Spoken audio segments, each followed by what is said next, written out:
Ascent Audio, a division of Recorded Books, presents HBR Guide to Coaching Employees by Harvard Business Review, narrated by Jonathan Yen. Publisher's note: this audiobook has bonus material. Please contact whomever you purchased this audiobook from to request the material. What you'll learn. When you're swamped with work, it's hard to make time to coach your employees and do it well. But if you don't help them build their skills, they'll keep coming to you for answers instead of finding their own solutions. That kind of hand-holding kills productivity and creativity, and you can't sustain it. In the long run, it eats up a lot more time and energy than investing in people's development. So, you really must coach to be an effective manager. Got a star on your team who's eager to advance? An underperformer who's dragging the group down? A steady contributor who feels bored and neglected? With all of them, you'll need to agree on goals for growth, motivate them to achieve those goals, support their efforts, and measure their progress. This guide gives you the tools to do that. You'll get better at asking the right questions before you dispense advice, creating realistic but inspiring plans for growth, providing the support employees need to achieve peak performance, tapping their learning styles to make greater progress, giving them feedback they'll actually apply, giving them room to grapple with problems and discover solutions, engaging your employees and fostering independence, matching people's skills with your organization's needs, customizing your approach. Introduction. Why Coach? By Ed Batista. After graduating from business school, I was hired by a founding board of directors to launch a new organization, the Nonprofit Technology Enterprise Network. I had shared a leadership position before, but this was my first time as a solo chief executive, and I believed it was my responsibility to come up with the best ideas myself and champion them aggressively. This approach led to a number of conflicts with my directors. A mentor of mine on the board took me aside and said, "We think you're a talented young guy, but you have some rough edges. We'd like you to invest in yourself and get a coach." One of my former professors had a coaching practice, and I asked her to take me on as a client. That was one of the best things I've ever done. Although few coaching clients ultimately decide to become coaches, as I did, my positive experience of coaching is typical. The tremendous growth in the field over the past 20 years has been driven by consistent reports from clients who feel more effective and fulfilled as a result of the coaching they've received. And it doesn't help only at the individual level. Although researchers can't yet precisely measure coaching's effect on organizational performance, numerous studies, published in the Journal of Management, Consulting Psychology Journal, and other publications, show a positive impact. Being coached helped me understand that I could make the biggest difference as a leader, not by doing more than everyone else, but by empowering other people to do more and motivating them to do their best. This meant letting go of certain responsibilities and recognizing the limits of my expertise. I didn't need to have all the answers. I just needed to ask the right questions. In short, I came to realize that effective leadership looks a lot like coaching. But what do we mean by coaching in the first place? The simplest definition is asking questions that help people discover the answers that are right for them. A more specific definition that applies to you as a leader and manager is a style of management primarily characterized by asking employees questions in order to help them fulfill their immediate responsibilities more effectively and advance their development as professionals over time. The emphasis on asking questions is noteworthy when we consider that conventional leadership roles typically position the leader as the expert, someone who provides answers and whose domain knowledge is one of the foundations of her authority. In contrast, when a leader acts as a coach, she needs to adopt a different mindset and add value in different ways. It's no coincidence that the increased demand for coaching has accompanied the shift from command and control hierarchies to flatter, more distributed organizations.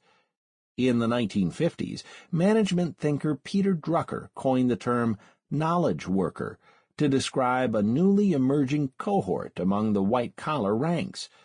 Today, most professionals fall into this category because they require and desire little or no direct supervision and often know more about their tasks than their managers do. Knowledge workers usually respond well to coaching.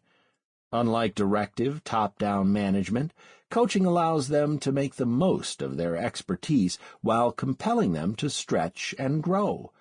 As their manager, you set overall direction for them, but you let them figure out how best to get there. Many senior managers and HR executives have come to view coaching as an investment in high potentials or as a perk for stars. Others still see coaching mainly as a corrective measure for underperformers. Daniel Goleman noted in his classic Harvard Business Review, HBR, article, Leadership That Gets Results, that despite coaching's merits, it was used least often among the management styles he studied. Leaders told Goleman that they didn't have time to coach their employees, and you may feel the same way. But coaching is broadly applicable, and managers at all levels can benefit from working with their direct reports in this way. You may need to encourage those around you to participate, and you may need to be persuaded yourself. If so, I urge you to give it a try and gauge the return on your investment. Although external coaches like me will always play an important role in supporting leaders and their teams, coaching shouldn't be our exclusive domain. It's an essential management tool, and there are circumstances when a coaching manager can be more useful than a professional coach.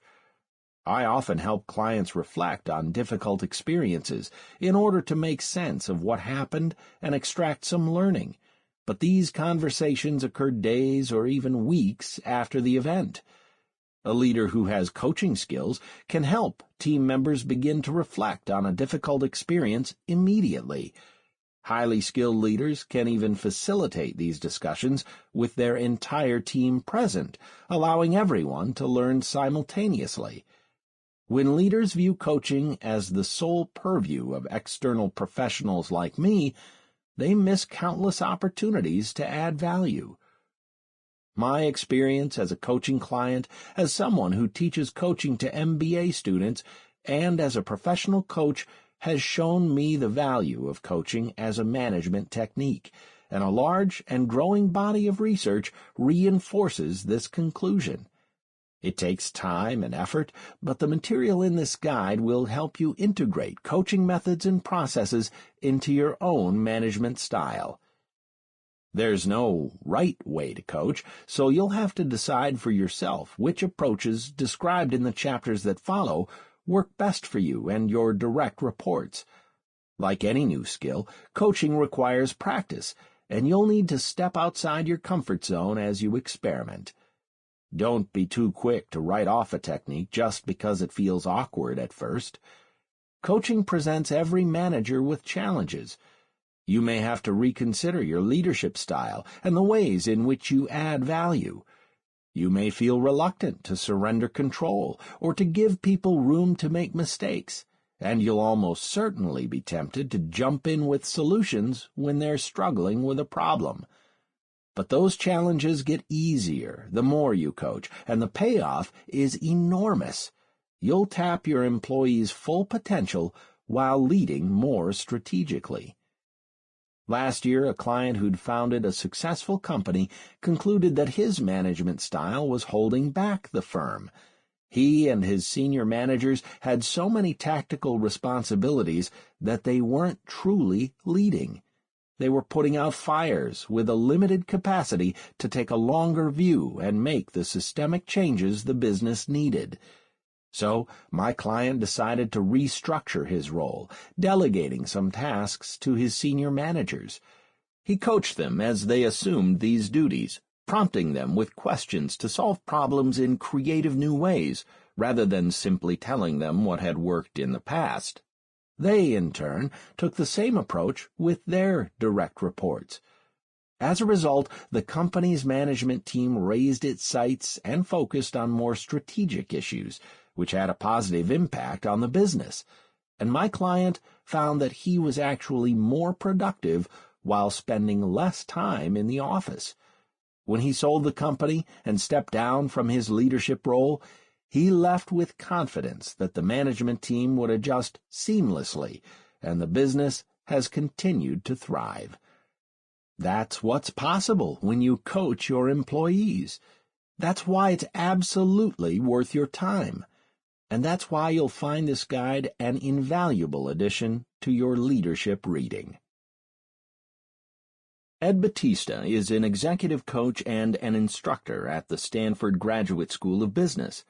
He writes regularly on issues related to coaching and professional development at www.edbatista.com, and he is currently writing a book on self-coaching for Harvard Business Review Press.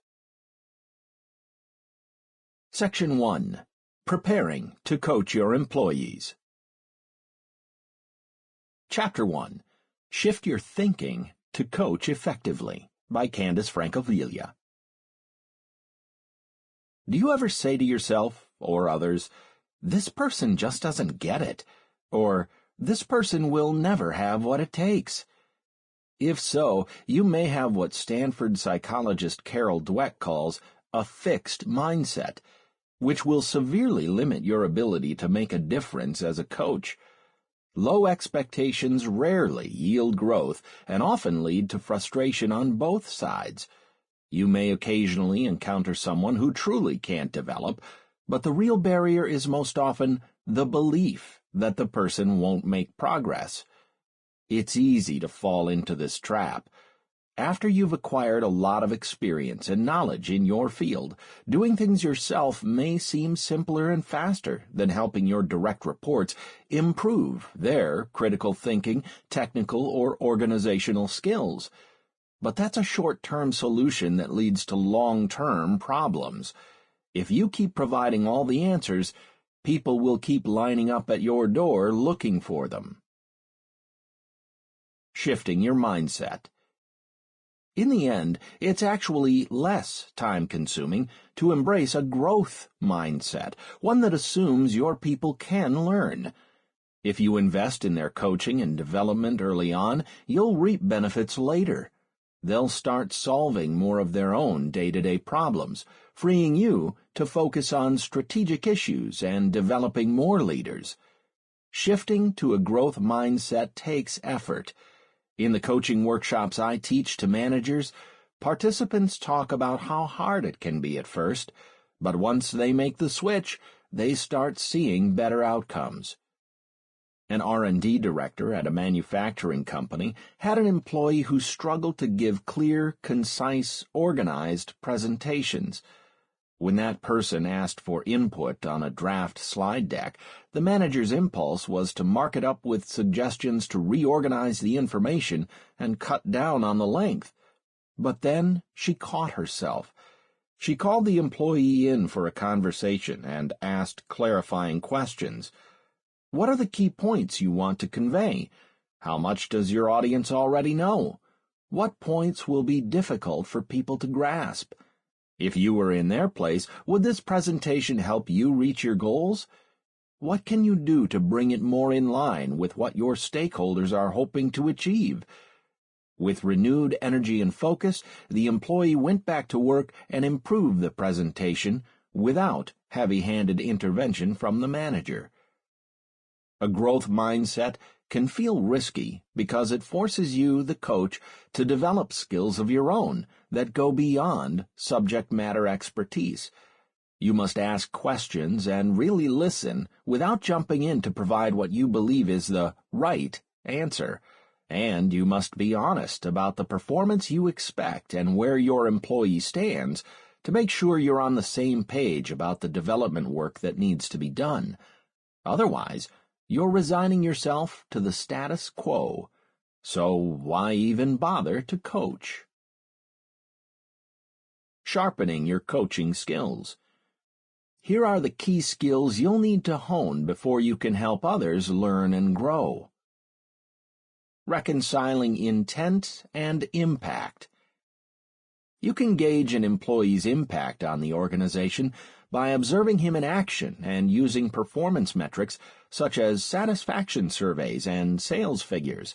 But you won't know his intent, the driving force behind his behavior, unless he shares it with you.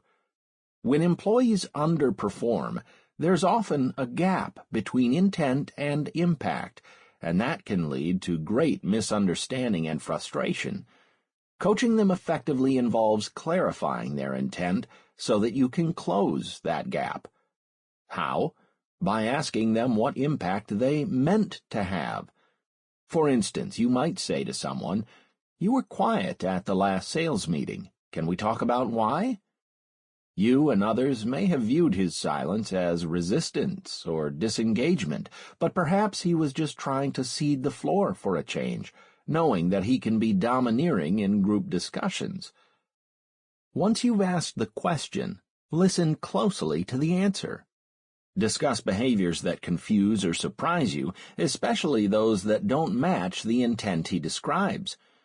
You're likely to miss out on critical information if you find yourself talking more than listening, suggesting solutions before the employee has the chance to do so, interrupting, thinking about what you want to say next instead of focusing on what your employee is saying, using body language that signals impatience or distraction, checking your email, accepting phone calls, leaning back in your chair, saying what you would have done differently in the same situation.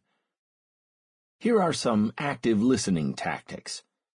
Pay attention. Build rapport by giving your full attention. Maintain comfortable eye contact and an open posture. Avoid hunching, crossing your legs, or hunkering behind a desk. Be genuinely curious. Allow time and opportunity for the other person to think and speak.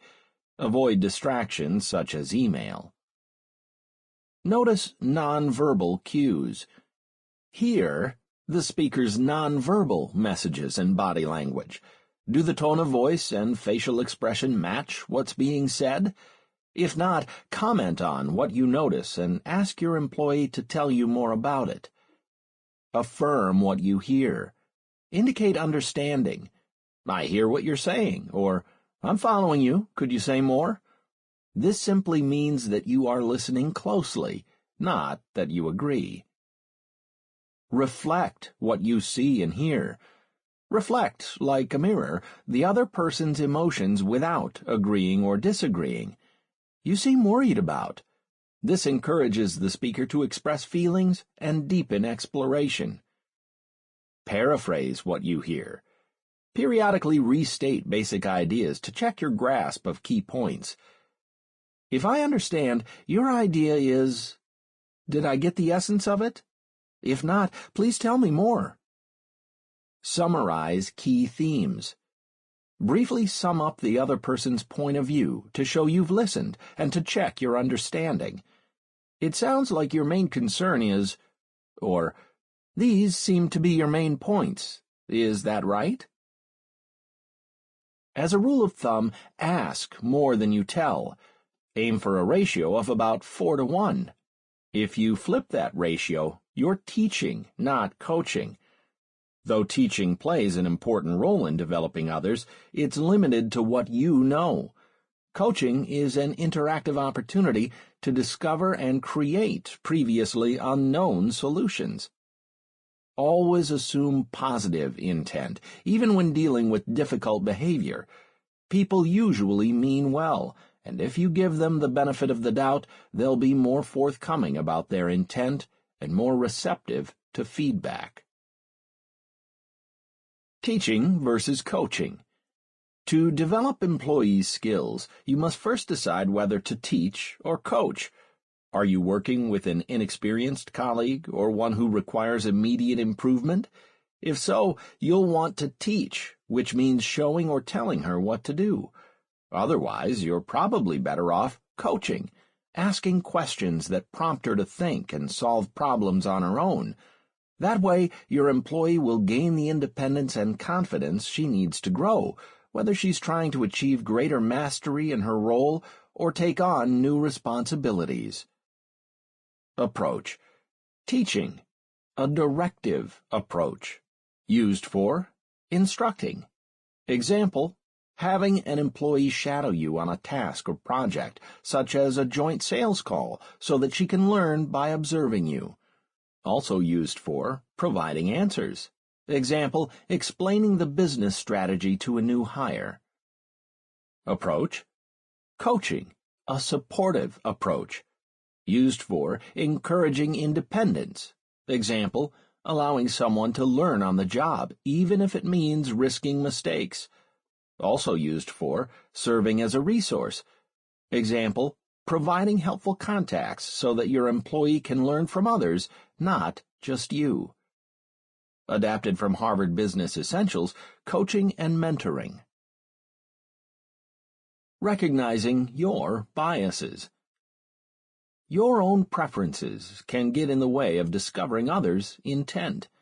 Maybe you have a gut reaction against certain personality types or struggle to identify with colleagues whose work styles differ from yours. Whatever your biases, recognizing them allows you to move past them by inquiring about intent rather than jumping to conclusions or filling in the blanks. To spot your biases, use frustration as your guide. Think about what gets on your nerves at work, and then ask a few trusted colleagues for feedback. What do they think your bugbears are? Compare their thoughts with yours. Look for similarities and patterns. That exercise helped one manager recognize her tendency to jump right into action rather than spend time defining and aligning processes. She noticed how impatient she became when team members kept pulling conversations back to process instead of just getting the work done. When she asked them for candid feedback on this, they explained that her impatience actually slowed them down, the last thing she wanted to do, because they often had to loop back to clarify expectations with her. So her impact, as well as her team's, didn't match her intent. She met her employees halfway by doing a better job of clarifying expectations up front. She also encouraged them to make more adjustments on the fly so they wouldn't get paralyzed by planning and slavish adherence to process. As the general level of impatience and frustration dropped, the group began to operate more efficiently and enjoyed the work more. Matching people's skills with big-picture needs. As a coach to your employees, you're not just helping them grow for their own sake, noble as that is. You're also boosting their ability to support the company's mission and goals.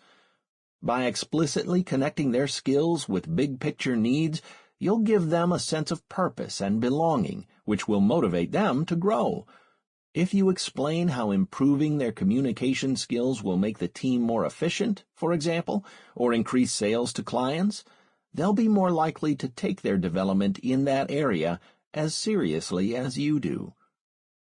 How can you get better at connecting the dots between their skills and the organization's needs? There's no magic here. Again, you'll get a wealth of information simply by asking. Where do they feel their skills are best used? What excites them about their work? What areas do they struggle with? What would they like to do more of? Less of? How do they see all that fitting into the organization's objectives? For more on channeling employees' passions and strengths, reference Chapter 2, Set the Stage to Stimulate Growth. Make it clear that you're looking out for their interests as well as the company's. They'll be eager to help you figure out how they can best serve the organization, and how the organization, and you, can best serve them. Developing a growth mindset means you're learning right along with your employees. The more coaching practice you get, the sharper your skills will become. But give yourself a running start by favoring inquiry over advocacy. Ask questions about others' intent, your own biases, and individuals' place in the big picture. And resist the temptation to coach by explaining how you do things. With prompting, not lecturing, your employees will discover solutions of their own and make greater, more lasting progress toward their developmental goals. Candace Francavilla is a coaching portfolio manager and a senior faculty member at the Center for Creative Leadership. Adapted from the Center for Creative Leadership's course, Coaching for Greater Effectiveness. For further information, visit www.ccl.org.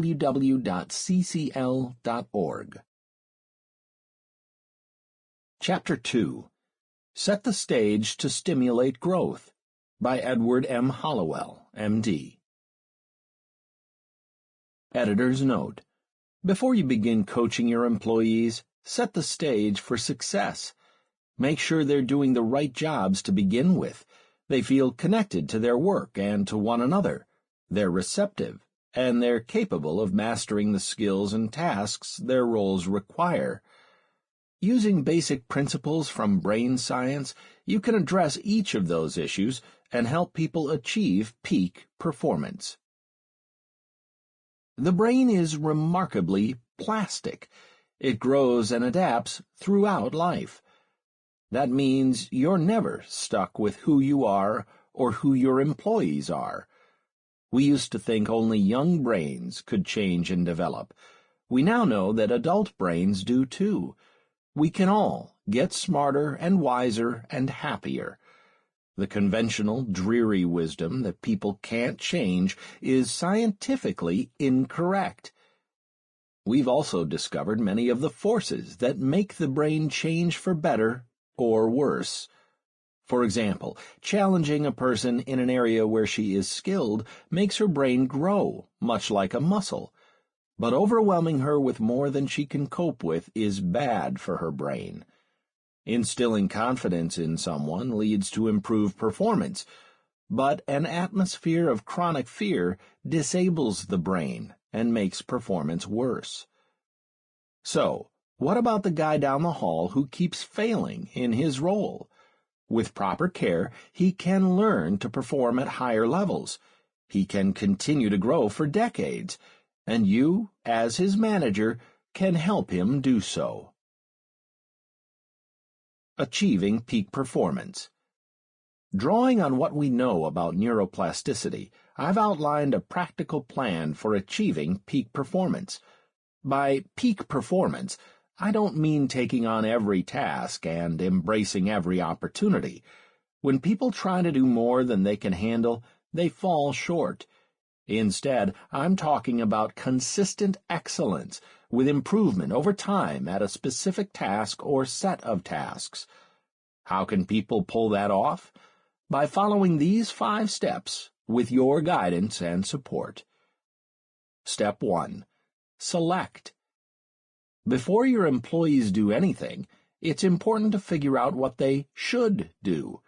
Help them achieve peak performance by selecting tasks: 1, that they are good at, 2, that they like to do, and 3, that add value to the project or organization. The intersection of those 3 elements creates the magical field in which consistent excellence can happen.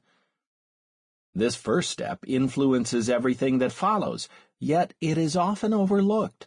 Millions of employees underachieve simply because they stumbled into the wrong job and never got out of it. It is critical that you know your employees well enough to help them get into the right slots in the organization. Consider Mary Ann, a customer service associate at a large financial services firm. After 5 years of answering customer calls, there wasn't a problem she hadn't heard or solved. Even so, she never felt 100% comfortable in her role. She got flustered when customers became irritated, and she'd... Sample complete. Ready to continue?